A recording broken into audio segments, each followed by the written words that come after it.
let's take a look at the video. Before we, we get there, I would like us to also take maybe what Nigerians are saying right after, because unfortunately what this highlights, right, is the deplorable state of our insecurity, the vulnerable state that Nigerians have been left in. I saw a movie recently, it was directed by Tim Young, and part of why the movie had the hype that it had was the fact that people could relate to it, people could connect to it. It was talking about insecurity, and the intensity with which it is a problem in our country is something that needs to be looked at, where people no longer ply roads as we used to back in the days. In the year 2000, Joe, I entered the bus from Lagos to Kano. I went to see my auntie in Sabongiri. And it was a night bus. We left at night, we got there in the morning. It was a nice ride. You typically can think, I want to be in Delta tomorrow, and you make the decision 7 p.m., you're on your way to the park, you're on your way to the next state. But unfortunately, that's not the reality that Nigerians have. It's not our reality anymore. People are scared. It's almost like if you can't afford to buy a plane ticket, sit down in your house. Don't even attempt it. And if you're going by bus, a suicide mission. Yes, and if you're going by bus, it's literally pray, hold your hearts in your hand, cover yourselves with the blood of Jesus. People are, a number of prayer points we have will not be prayer points if setting of the things, the basics that we have or we should have in our country. And God has given us the brains and the resources to take care of these things. We just haven't taken the bull by the horn. Very sad. Really sad. But let's see what Nigerians are saying about this, and then we'll come back to talk some more. Let's head to X, what Nigerians are saying. And our first tweet about this, if our producers can please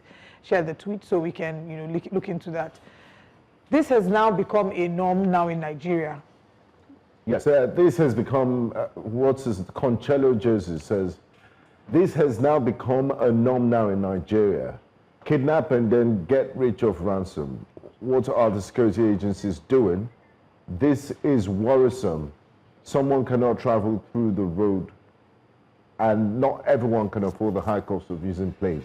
Something seriously needs to be done. Kidnapping is a risky thing, for it can happen to anyone, says updated CEO. Let's see if we have more reactions from what Nigerians are saying. Adeleke says our leaders and security agents over the years have made kidnapping quite rewarding.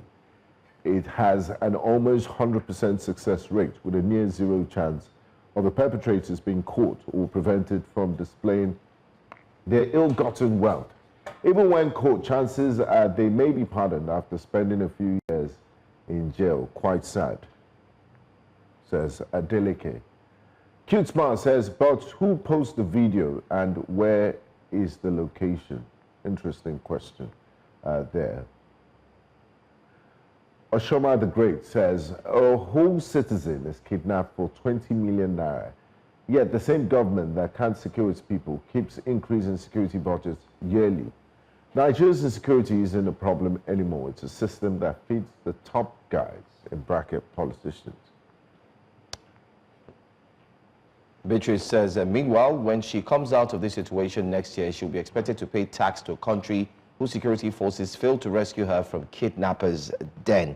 Also, these are the tweets, but the videos have been circulating on social media and has caught the attention of many Nigerians, especially those who are not just on X, but on other social media platforms, and it has raised a lot of questions. We're just going to show you a clip of the video as well so you can get to see. I mean, when I saw the first video, I thought to myself, okay, is this real? Or is it something that, every time now people talk about deep fakes, AIs and so on, so you have to be very careful. Make sure you pass on all videos under scrutiny. Check again if it was made by either AI or something, but it wasn't. Apparently, she was given up until yesterday, which was Tuesday, at a particular time, and she was calling a few persons, their names, and said, please send, please help so I can survive. It's quite saddening that when the first video had come out, there was also a statement that, the country is secure, everybody's doing fine. So we're starting to see different tales from here and there, and we're wondering what the situation really is. But let's just take a look. This is the video, and questions are coming up. How did this video get to the public? Who shared this video? Where are they recording from? And so on and so forth. My people are there. Mona help me. Since on Saturday last week, now they kidnapped me. Money never come. Please, Mona help me. I come up for here. I beg. See my leg. I don't be one guy again. I don't smell no. Mona help me, my people. I beg. I don't kill me. Mona help me. I beg. Mona help me. They won't kill me. I beg. Mona send money come. I beg. Mona beg. Mona help me. My people, I beg. Mona help me. I beg. Time they go. That's stupid.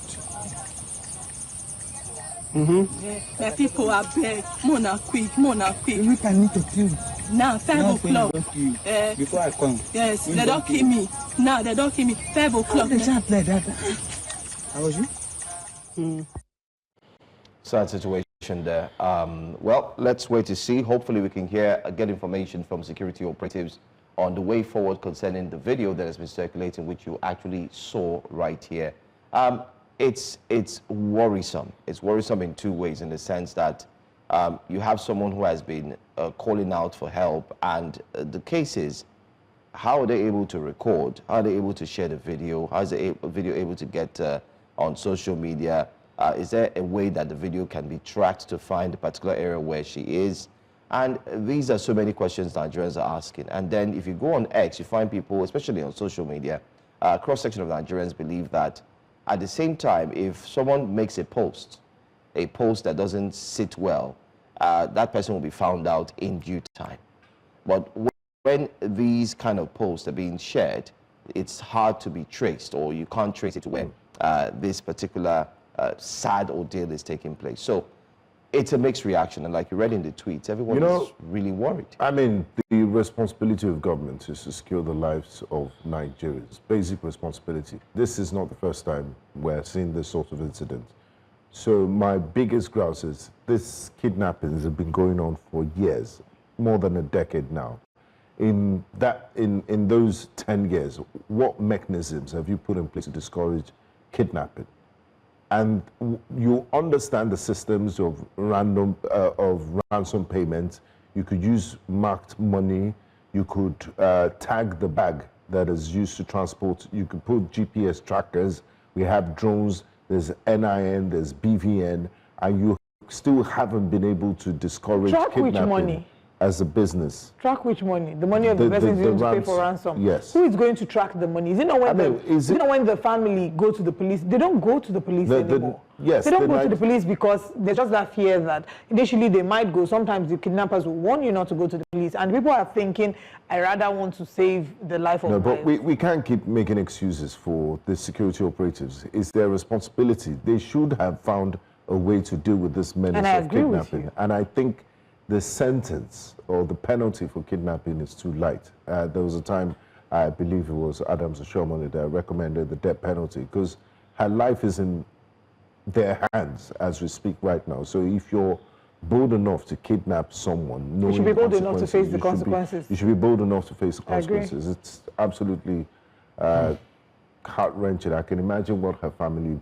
members are going through. It's a sad And one. some even get the ransom payment and then still end up killing the person, which is a serious case. I think we're dealing with a serious case of kidnapping in Nigeria, and until the law has been actually put into action, then a few persons will decide to say, okay, should they engage in it or should they not? We also saw a recent story where they had gone back to dig up the case of a former kidnapper, and now he's back to court again. It's taking so long, and people are wondering, why are you holding on to this case for so long? I'm talking about Evans, who had made wealth out of kidnapping and engaging in these nefarious And back acts. in the day, when we heard of Evans, it felt like such a taboo. Oh, yes. To think of the time between Evans and now, and how it's kidnapping has become so normalized is really a sad reality for us. But we hope that the law enforcement agencies and security operatives are able to rescue that young girl and reunite her back with her family and apprehend the evil people behind this act. Let's now move to another story. Former French President Sarkozy has been sentenced to 5 years in prison following a conviction for criminal conspiracy in a scheme involving his 2007 campaign funds from Libya. The case probes how a foreign government, Libya under Muammar Gaddafi, may have funded a foreign election and what diplomatic or political favors were allegedly promised in return. Though he claims innocence, Sarkozy's sentence marks a significant precedent. A former head of state held to account under criminal law. What does this mean for democracy and the rule of law? I mean, of course, they said the funds did not go through him. He didn't receive the funds directly, but he was behind the masterminding of this and the planning of this. And now he's made to face the law. He's not going to be the first head of state to be sentenced to prison. I'm sure that Nigerians will be, using this as an example and wishing that a number of leaders here, politicians who maybe they have accused of corruption will be made to face the law like just this. But looking at this powerful video, you wouldn't think he's going to jail. There he is with his famous wife, Carla Bruni, the singer, on their way to jail, and is smiling, returning greetings to supporters and all of that. But I mean, justice has been served, and that's the biggest lesson from this. If you can't do the time, don't do the crime. He put out a tweet on X. Let's take his tweet on X. This is it was written in French, so we'll share with you what the translation of the tweet says. I can translate it for you directly. Right. As I'm about, okay, go ahead. The translation, no, the translation is, sorry. As I am about to cross, okay, let me just say the English version. Please, as I'm about to cross the walls of the Santé prison, Santé in French means health, by the way. My thoughts go to the French women and men of all backgrounds and all opinions. I want to tell them with the unshakable strength that is mine, that is not a former president of the Republic who's been imprisoned this morning, but an innocent man. I will continue to denounce this judicial scandal. This ordeal I have endured for more than 10 years. Here is a case of illegal financing without the slightest financing. A long judicial investigation launched on the basis of documents whose falseness is now established. I am asking for no advantage, no favor. I am not to be pitied because my voice carries. I am not to be pitied because my wife and my children are by my side and my friends are countless. But this morning, I feel a deep sorrow for France, which finds itself humiliated by the expression of vengeance that has brought hatred to an unequaled level. I have no doubt the truth will triumph, but the price to pay will have been crushing, says a statement attributed to Nicolas Sarkozy. I mean, he's been sentenced to 5 years. Still defiant. Although his legal team are working to ensure that they reduce it to a parole, so that it's going to be reduced in terms of not spending 5 years. But whether they like it or not, the court says even if they reduce it to 2 years, he must spend time in jail. However, his wife, Bruni, who was next to him, she's a musician and songwriter. She also did make a statement that she's solidly behind him. She will stand behind him and so on. Did you mean that will stand behind him before? I mean that's a long one. That's a good one because ordinarily sometimes you see a lone man walking. For better, for worse. When you mention the likes of Charles Taylor, if you come down to Africa, you mentioned a few African leaders who equally had been Jacob Zuma. I don't know. Did you see Jacob Zuma work with his wife? I can't remember. He has many wives. Exactly, so but which one? He decided not to choose anyone. Which one? No, you don't. At this point, that is where I get angry. Well, happily angry because I'm not angry. But this is where I ask, okay, can't one of them just jump and hold his hand and say, I die with you? Well, in other words, I mean, these tears are for just Sarkozy and his family, his friends and associates. Ironically, yesterday was the 14th anniversary of NATO's invasion of the nation of Libya, which has become kidnapping hell's half-acre today. They went in there, destroyed a thriving modern country. I mean, if you compare Libya to what it was under Gaddafi, to what it is now, the difference is clear. And Sarkozy was part of those who led that intervention, and is also alleged to have taken money from Colonel Muammar Gaddafi. Well, he did not, even though the court has said now that he did Yes. not receive the funds directly, he's been acquitted of not having received the funds directly. But I mean, he was part of the plan. He was part of and the his plan. lawyers have filed an appeal pending. So I really filed don't. for his release pending the appeal. And I really don't feel sorry for him for what they've done in Libya. But this is a lesson. This should be a lesson Libya in the to first African place. Yes. African leaders. But will it? Why we say it should be a lesson is because before we take the reactions as well, I like let's just take a look at the process where he was being escorted into the car and then taken to, of course, prison. There are no handcuffs. You know, you could take a look at certain things, how things are done in a civilized environment. Just yesterday, somebody wanted to drop a wreath at the toll gate, or day before yesterday, and they won't cut the hand. So you are taking it too far. Let them even first of all get to court. Let them charge them to court. Let them sentence them. You remember that there's a governor that mode of going to prison. There's a governor that XYZ amount was taken off the government. They were doing kumbaya, working hand in hand now, and you know, showing brotherly love together. Till today. Okay, let's get to X and see what Nigerians are saying about Sarkozy's sentence on X. France is neither saddened nor ashamed this morning. It is proud of its rule of law, which makes no distinction between those subject to justice based on whether they are powerful or wretched. When one commits misdeeds, one pays one's dues to society, even when one is a former president. We must mention that this is the first French president or former president to go to, you know, jail. Right. Anyway, Krama Waid says, what a negligible sentence and a pittance of a fine of 100,000 euros for the 50 million euro he received in bribes, which is the equivalent of $67 million. 20 years is more appropriate for his crime. Why did it take so long? Gaddafi has been deceased since 2011. The law will always catch up. Like well, the law indeed will always catch up. They say the law works in other crimes, but karma is what Nigerian police depends on. I read that on social media. That what? Nigeria police depends on karma. Right. He robbed Libya, Africa, its pride. 5-year sentence is nothing but mockery to the entire continent, Nebie Martin says. And in our next tweets, the man is dead, together with our dream for an independent Africa. Whoever goes to jail now makes no difference. Will the money be returned, and to what effect on a desolate Libya? People have to be serious and real. Dominic Jr. Mwewa says. Well, these are some of the tweets. Shots fired. Possibility. Wow, Asa Odogu. I love her makeup. You know, calm down. You know, Asa Odogu has this statement she made under this story. If I were to have a chance to sit with the leader should actually look at this, especially Nigeria's judicial system. They should look at this as well. It's very key. Anyway, that's our story. Wrapping up there, she said it's a Nigerian impossibility. We are saying here that that's an interesting update. Whether or not that will be justice is another thing for the people to decide. A new Nigeria is possible, where justice will be served. So let's not lose hope. Well, I can hear when you say that, because she has said it's an impossibility. So we can only hold out hope, even though they say hope is not a strategy. Was somebody convicted recently?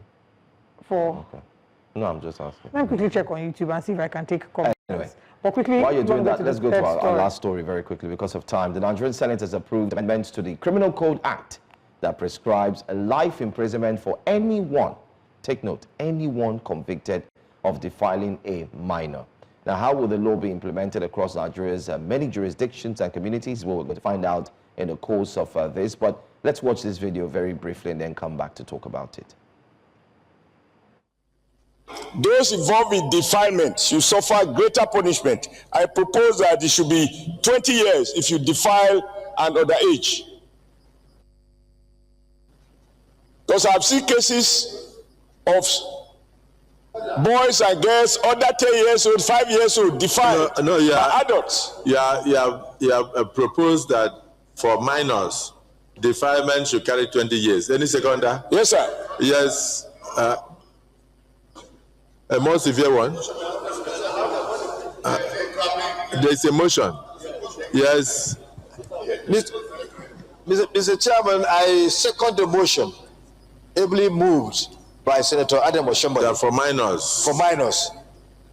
that the penalty should be 20 years instead of 10 years. 20 years. 20 years. Imprisonment. I say second. And no option of fine. No option of fine.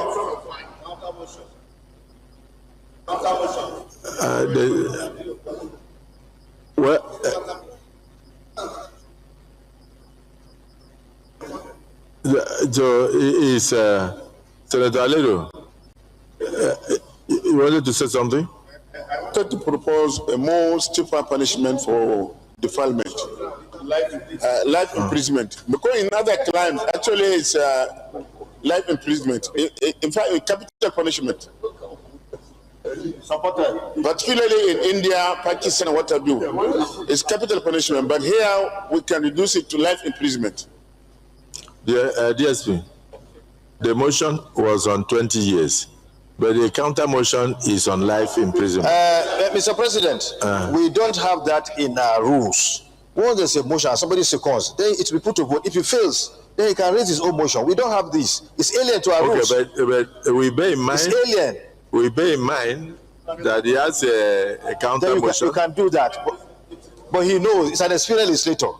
He knows at this point, you cannot change this. It should be put to vote, defeat it, then you bring forward his own motion. Okay, those in support that defilement of minors should carry 20 years imprisonment in the act, say aye.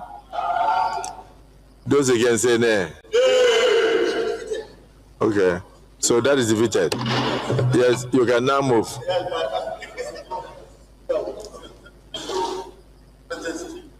Your mic. Thank you, Mr. President, sitting in the chair. My distinguished colleagues, I want to propose that the punishment for defilement is, for minor, is life imprisonment. So in this case, it doesn't matter whether it is a woman or a man that does the defilement. The most important thing is that if a woman lures a minor to defy, life imprisonment. If a man lures a minor to defy, life imprisonment. Any seconder, Olamileko, because you feel very strongly about this. You are going to make sure that nothing like that happens in Ogun State. Thank you, Mr. President, sitting as chair. Adeola Solomon Olamileko. I rise to second the motion assembly moved by Senator Adamu Alero. I so second. Yes. Distinguished colleagues, the motion has been moved and seconded that any defilement of a minor in Nigeria henceforth should carry life imprisonment. Those in support say aye. Aye. And those against say nay. They are not here. But is there any option of fine? No option of fine. So the motion is carried. Wonderful. Marvelous. Yes. I think that this feels like a positive step in the right direction for once, for the fight against sexual abuse and the fight against sexual violence of any sort. And I think that it's an important move to make because, in some measure, I think that this will send down the message of the seriousness of the gravity of the crime against the person. It's a crime against the state. We'll come back to share our thoughts, but let's take what Nigerians are saying. OCCAI says, hope it's not going to be different in the north. And that's another angle I wanted us to go to, but we'll come back to that shortly. Mr. Foshere says, this is likely the first time our law is including women and accepting that women also rape and abuse men too, especially small boys. Before, you can't charge a woman with rape. They won't get punished if they don't get consent. I don't get that part. They won't get punished if I don't understand. Finally, a law that actually sounds like it means business in this country. For once, there's no room for those so-called influential uncles or connected aunties to buy their way out. Life imprisonment straight. No fine, no plea deal, no backdoor escape. Too many children have suffered while predators walk free bragging about their status. Let them rot where they belong, because this nation has protected demons for too long in the name of power and connections. It's about time that Nigeria stopped negotiating with evil, Amos Soma says. Nigerians and duplication of laws. This is not exactly what the Child Rights Act provides for, Barrister Ofo says. And then, our leaders and security agents over the years have made kidnapping quite, well, I don't think that this one applies here. Let's move on to the next tweet. This one is speaking about kidnapping. Well, okay, that's all that we have here. So the question again, and you know, it's interesting that someone brought that up, is what then happens in the north, where people are with underage children. I mean, the constitution of Nigeria is supreme, so regardless of cultural beliefs. However, I think that this is for the criminal code. For those who are asking, I think it's the criminal code, and that doesn't apply to the north. The north has its penal code that applies there, so might be there for a while. And however, this is defilement. Those ones would argue that it's marriage, but well, that's a conversation for another day. It should apply to everyone. Well, no, because there's the law for the south, there's and then there's the penal law for the code, north. and then of course so we can't impose the criminal code on them.